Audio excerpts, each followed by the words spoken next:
Hello students, आज हम discuss करेंगे रिफ्रैक्शन ऑफ लाइट। इससे पहले हमने डिस्कस किया था रिफ्लेक्शन, लाइट का किसी सरफेस से टकराकर वापस चला जाना या मुड़ जाना। लेकिन आज जो फिनोमिना हमारे पास है, इसमें लाइट किसी सरफेस पे टकराकर वापस नहीं जाती। इसमें लाइट टकराती है बाउंड्री पे दो मीडियम्स की। जैसे एक बकेट के अंदर आपने पानी भर दिया तो पानी के लेवल से ऊपर तो एयर है और उस लेवल के नीचे क्या है, वाटर। तो वो जो लेवल है उसको बोलते हैं बाउंड्री या फिर इंटरफेस। जो एक लाइन होती है जो दो मीडियम्स को अलग करती है कि उस लाइन से ऊपर तो हवा है और लाइन से नीचे क्या है, वाटर है।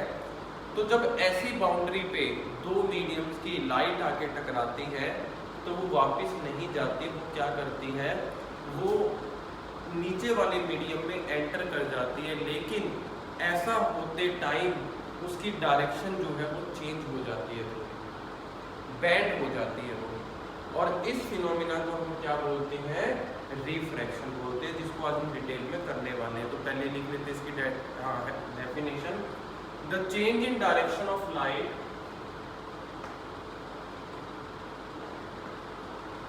the change in direction of light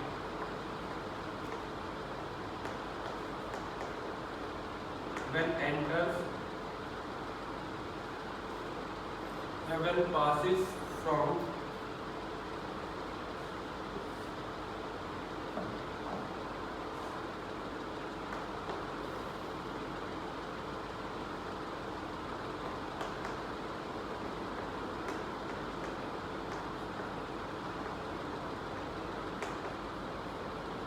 one medium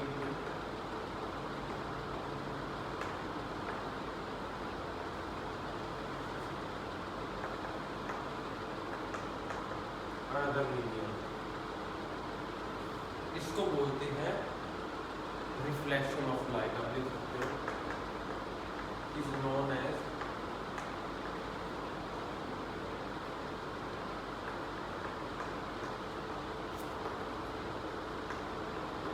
अब इसको एक्सप्लेन करते हैं। देखिए, ये बाउंड्री है जिसको हम इंटरफेस भी बोलते हैं।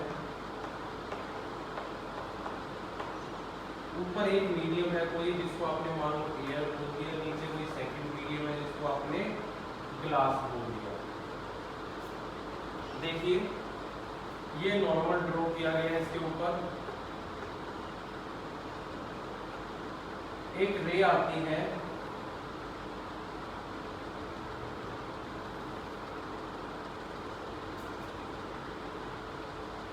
जो रे आती है आप उसको पता है, आप क्या नाम देते हो, इंसिडेंट रे देते हो। और जो ये एंगल नॉर्मल के साथ बनाती है वो भी आपको पता है क्या है, एंगल ऑफ इंसिडेंस। अब हम क्या देखते हैं कि सीधा जाने की बजाय रे ऐसे चली जाती है, जबकि ओरिजिनल पाथ तो ये था जाने का, मुड़ गई अपने रास्ते से। और ये जो रे मुड़ी, इसको हमने क्या नाम दिया है, रिफ्रैक्टेड रे। और ये जो एंगल है ये क्या है, एंगल ऑफ रिफ्रैक्शन। यही फिनोमिना। देखिए, डायरेक्शन लाइट की में चेंज हो जाना जब वो एक मीडियम से दूसरे मीडियम में जाती है। डायरेक्शन तो ये थी पर चेंज हो गई। अब चेंज किस पॉइंट पे हुई ये आपको नोट रखना है। चेंज हुई है बाउंड्री ऑफ सरफेस पे। इससे पहले तो सीधा थी, जैसे ही बाउंड्री पे टकराई उसके बाद क्या हो गया, चेंज हो गया। तो आपको ये भी याद रखना है कि जो रिफ्रैक्शन या बेंडिंग ऑफ लाइट है, कि दिस रिफ्रैक्शन और bending of light take place at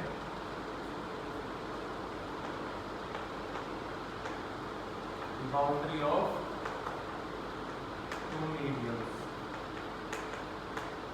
दो मीडियम्स की बाउंड्री, एयर और ग्लास की जो बाउंड्री आपने मानी है, उसके जो बाउंड्री है उसी पे क्या होता है, ये बेंडिंग होती है, मुड़ाव आता है। इसमें कुछ बेसिक टर्म्स है जो लिख लेते हैं, जैसे कि ये एंगल ऑफ इंसिडेंस किस किस के बीच में होता है, इंसिडेंट रे और नॉर्मल के बीच में। तो हम लिख लेते हैं, पहले भी आपको ये बातें बताई हैं, फिर दोबारा लिख लेते हैं, angle between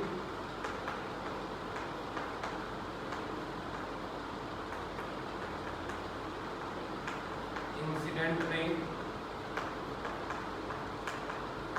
and normal is called angle of incidence. दूसरा एंगल है नीचे जो आर बना हुआ है, एंगल बिटवीन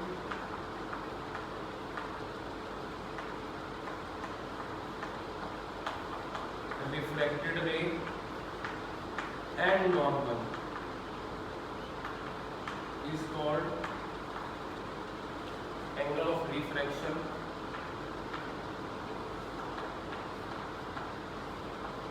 अब एक चीज जो आपको याद रखनी है यहाँ पर वो ये, रिफ्लेक्शन के केस में आई आर के इक्वल होता था। आप वहां पे फर्स्ट लो पे लिखते थे कि angle of incidence is equals to angle of reflection, लेकिन यहाँ पर ऐसा नहीं होता। आपको फिगर से भी क्लियर है, आई ज्यादा है और आर क्या है, कम है। तो आपको ये याद रखना है, hair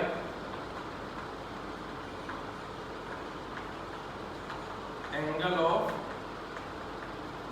incidence is not equal to angle of refraction.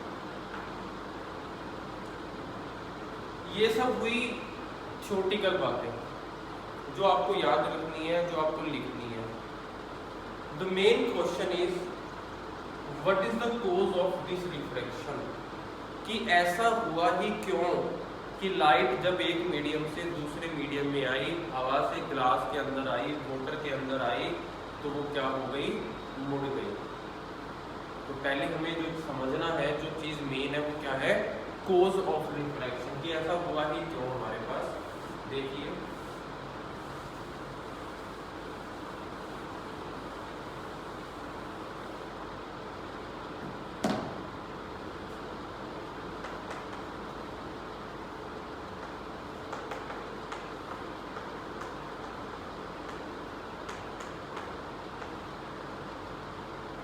एक सिंपल सा मैं आपको एग्जांपल देता हूं, आपको ये चीज क्लियर हो जाएगी। देखिए मैं यहाँ आपके सामने खड़ा हूँ और मेरे सामने से एक हाईवे जा रहा है बहुत दूर से। उस हाईवे पे तीन बिल्कुल एक जैसी, एक ही मॉडल की, एक ही कलर की तीन कारें सामने से गुजरी और तीनों की स्पीड भी इस हिसाब से इक्वल थी कि एक कार के साइड में दूसरी थी और उसके साइड में तीसरी थी और तीनों सेम स्पीड से जा रही थी। तो मुझे इतनी दूर से सिर्फ एक ही कार नजर आ रही थी, क्योंकि बाकी दो कारें तो उसके पीछे कवर हो गई, एक जैसी कारें, और उनकी स्पीड भी क्या थी, सेम। ऐसा हो सकता है आपको दूर से एक ही कार दिखाई दे और उसके साइड में थी दो कारें, क्योंकि एक जैसी कार थी, एक रंग था, एक मॉडल था और एक ही स्पीड से वो चल रही थी। लेकिन क्या हुआ, थोड़ी सी आगे जाने के बाद उस रोड पर गड्ढे आने शुरू हो गए, कहीं ब्रेकर आ गया, कहीं गड्ढे आ गए। जब तक रोड स्मूथ था तो उनके लिए बहुत इजी था कि तीनों एक स्पीड मेंटेन करके रखें और एक ही दिखाई दे किसी को दूर दूर से। पर जैसे ही अलग अलग जगह पे गड्ढे आने शुरू हुए, ब्रेकर आने शुरू हुए, तो अब वो स्पीड तीनों की मैच नहीं करी और स्पीड कम ज़्यादा हो गई। तो अब दिखने वाले कुछ गाड़ियाँ आगे पीछे दिखनी शुरू हुई। तो अब कितनी दिखाई दे रही है, तीन। ऐसा ही कुछ कंसेप्ट यहाँ पर है कि जब किसी एक मीडियम में लाइट ट्रैवल करती है तो लाइट की सारी जो रेज होती हैं, पैरेलल रेज होती हैं, वो सेम स्पीड से ट्रैवल करती हैं। लेकिन जैसे ही वो लाइट की रेज किसी दूसरे मीडियम में एंटर होना शुरू होती है, ये प्लेन रोड था, ये मान लो खड्डे वाला रोड आ गया है, तो फिर उसकी स्पीड में क्या आना शुरू हो जाता है, बदलाव आना शुरू हो जाता है। और यही चेंज इन स्पीड क्या पैदा कर देता है, वहाँ पर डायरेक्शन ऑफ लाइट में चेंज पैदा कर देता है, बेंडिंग पैदा कर देता है। और देख लीजिए अच्छे से, ये अगर बाउंड्री थी और पैरेलल रेज आ रही थी, तो ये देखिए, ये पैरेलल रेज इस सरफेस पे पहले पहुंची तो वो पहले इसकी स्पीड कम हुई, तो ये ऐसे बैंड हो गई, मान लीजिए ये तो बैंड हो गई, इसका हिस्सा तो चल पड़ा स्लो, लेकिन ये वाली बाद में पहुंची इससे लेट, तो ये बाद में बैंड हुई, जिसकी वजह से आपको क्या दिखाई दे रहा है, टेढ़ापन दिखाई दे रहा है, बेंडिंग दिखाई दे रही है। अगर ये दोनों एक साथ बैंड हो जाती तो शायद बेंडिंग ना दिखाई देती आपको, स्पीड एक साथ स्लो कर जाते ये, देखो स्पीड ही तो स्लो हुई, रास्ता तो नहीं स्लो हो रहा था, लेकिन बेंडिंग इस वजह से हुई कि पूरी बीम ऑफ लाइट में कुछ पार्ट तो पहले एंटर कर गया दूसरे मीडियम में और कुछ पार्ट बाद में एंटर किया, जिसकी वजह से आपको बेंडिंग हो गई। जो रेज है आपको बैंड इसलिए दिखाई दी क्योंकि सारे का सारा पार्ट एक साथ एंटर नहीं करता।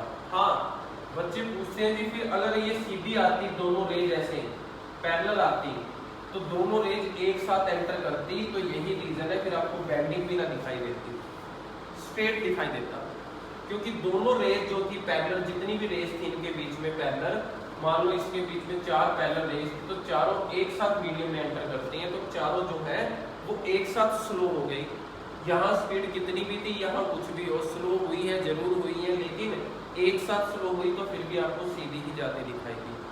लेकिन इनके केस में क्या हुआ कि सबसे पहले स्लो हुई ये वाली, फिर ये स्लो होगी, फिर ये स्लो होगी, फिर ये स्लो होगी, और इस वजह से एक बेंडिंग आ जाएगी पाथ में, क्योंकि ये तो स्लो होके चल पड़ी पर ये उसी स्पीड से चल रही है अभी भी, इसको टाइम लगेगा इस सरफेस पे पहुंचने में, तो जिसकी वजह से फिर इनके पाथ जो है वो क्या हो गए, अलग अलग हो गए, और आपको क्या दिखाई दिया, इनके पाथ में एक चेंज दिखाई दिया। ये रीजन था हमारे पास बेंडिंग का। इसको लिख भी लेते हैं, लिख लीजिए, it is due to change in speed of light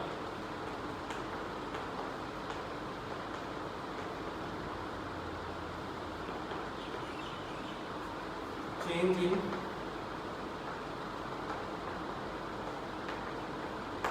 speed of light on going from one medium to another, on going from one medium to another।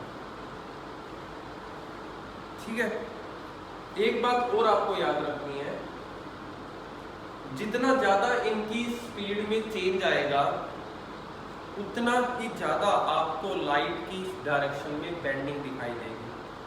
Change अगर ज्यादा होगा तो बेंडिंग भी ज्यादा होगी, ये बात भी याद रखें। कंसेप्चुअल चीजें आपसे पूछी जाती हैं, ट्रिक से आपको फंसाया जाता है, जो आप ओलंपियाड या एग्जाम देते हो, प्लस 2 में भी टॉपिक आता है, तो कंपटीशन लेवल में आपको कंसेप्चुअल चीजों में फंसाया जाता है कि कब बेंडिंग बढ़ेगी लाइट के लिए, कि 4 ऑप्शन दे देंगे तो वहाँ पे आपको यही लिखना है कि जब स्पीड ऑफ लाइट का डिफरेंस ज़्यादा होगा। तो एक बात लिख लीजिए आप, ग्रेटर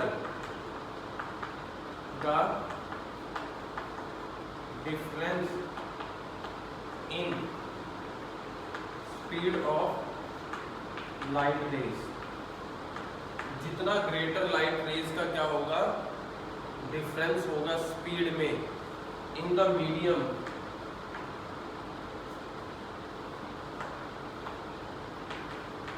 तो उसका मीनिंग क्या है, greater will be the bending of rays light, उतनी ज्यादा क्या होगी आपके पास बेंडिंग। ये चीज आपको याद रखनी है। कुछ चीजें हमने यहाँ पर यूज की हैं जो आपने सिर्फ सुनी है, जैसे कि मीडियम वर्ड आपने बहुत बार सुन लिया, कई बच्चों को अब तक क्लियर नहीं हुआ होगा कि हम ये जो वर्ड यूज कर रहे हैं मीडियम, इसको कहते क्या है एक्चुअल में। ये तो देखिए, कोई भी ट्रांसपेरेंट सब्सटेंस, ट्रांसपेरेंट वर्ड आपको पता होना चाहिए, ट्रांसपेरेंट वर्ड को उसे बोलते हैं जिसमें से लाइट पास हो जाती है। तो कोई भी सब्सटेंस जो ट्रांसपेरेंट है, जिसमें से लाइट ट्रेवल कर सकती है, पास कर सकती है, उसको हम क्या बोलते हैं, मीडियम बोलते हैं। तो ये जो मीडियम वर्ड यूज किया जा रहा है, तो ये वही कोई ट्रांसपेरेंट सब्सटेंस है, एयर भी हो सकती है, वाटर भी हो सकता है, ग्लास भी हो सकता है, आपको पता है सारे ट्रांसपेरेंट है, इसलिए मीडियम वर्ड यूज करते हैं। तो कोई अगर पूछ ही ले मीडियम क्या है, तो मैं लिख देता हूँ, कभी लिख लीजिए, the transparent substance in which light travels is called medium.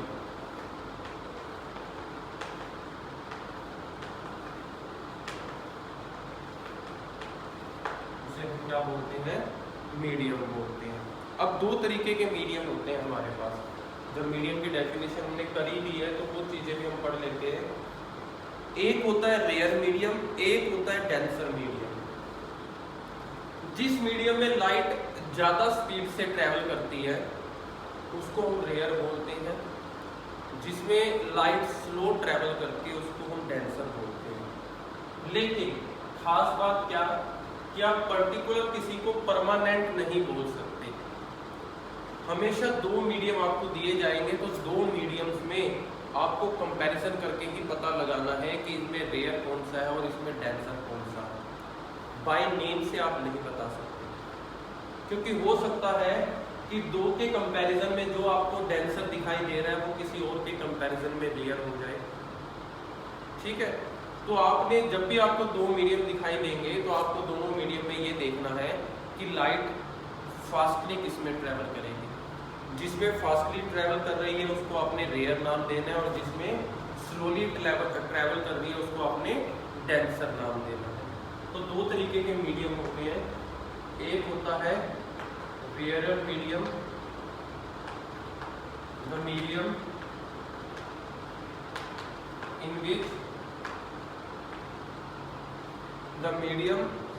In which speed of light is more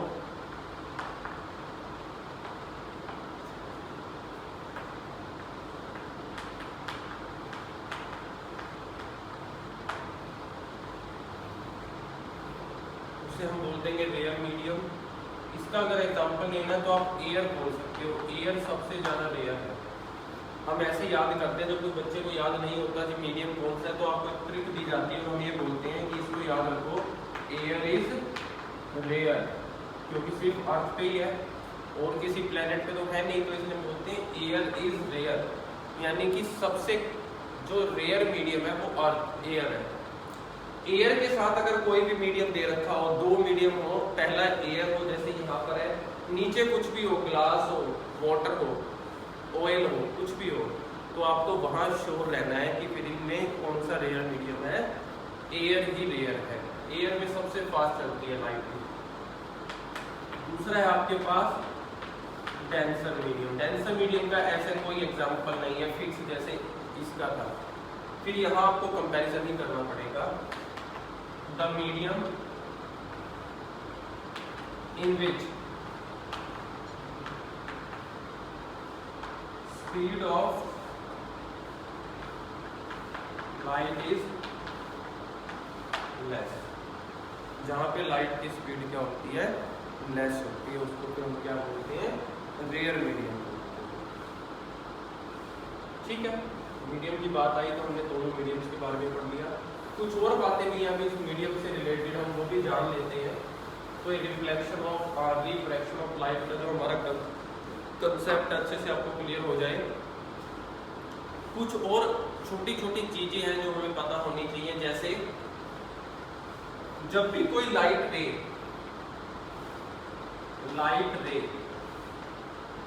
travel करती है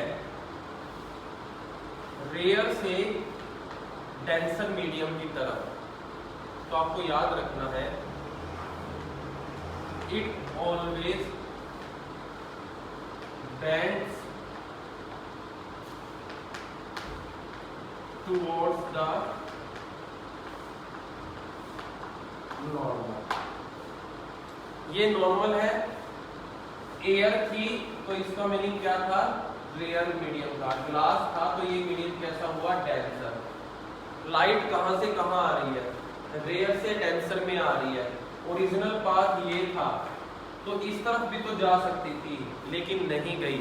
रूल क्या कहता है कि जब रेयर से डेंसर में आएगी तो किसके तरफ मुड़ जाएगी, किसके तरफ बैंड होगी, नॉर्मल। देखो ये नॉर्मल है तो ये है, तो ओरिजिनल पाथ से नॉर्मल की तरफ आ गई, बाहर की तरफ नहीं गई।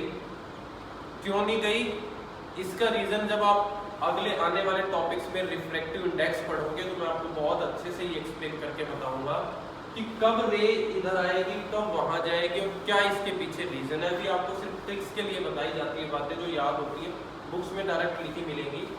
उल्टा कर देते हैं, अगर रे डेंसर से रेयर में आती है, ऊपर वाला मीडियम डेंसर है, नीचे रेयर है, तो फिर it bends away from normal. तो फिर ये वाला केस हो जाएगा।